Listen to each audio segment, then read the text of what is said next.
muraho neza. Ni ukuri ndanezerewe, nongeye kubasuhuza. Haraciye igihe tutavugana, haraciye igihe nta makuru mashya, haraciye igihe nta video nshya, haraciye igihe mutazi aho duherereye, ariko nagarutse kubabwira ko turahari rwose. Ariko nzanye inkuru nshyashya.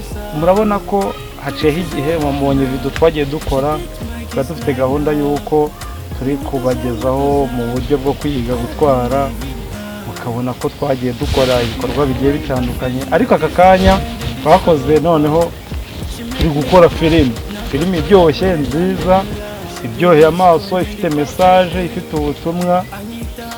Nje kubabwira ko rero bidatinze, bitarambiranye rwose muzayibona.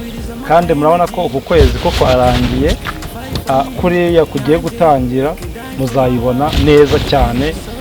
Rero icyo tubakeneye inshuti zacu, inshuti za channel yacu ya Kenje TV nk'ibisanzwe murayizi, ntabwo nabitindaho. Gusa batarakora subscribe mwayikora, bayikoze mugakora share ndetse na comment, biba bikeneye kugira ngo tujye dukora ibintu binejeje bamwe cyane, mwebwe n'abandi bagenda baza bakabona ko biryoheye amaso, ifite message, bikabaryohera. Rero turabatumye ngo mujye mudukorera share kugira ngo bigere kure. Nukuri nta kintu twakugezaho tutabafite, ni mwe byose. Rero twebwe turakora kugira ngo tubane mu buryo bwa byose. Iyo filimi rero izaba iryoshye, izaba irimo buri kimwe mutekereza ndetse n'ibyo mudatekereza.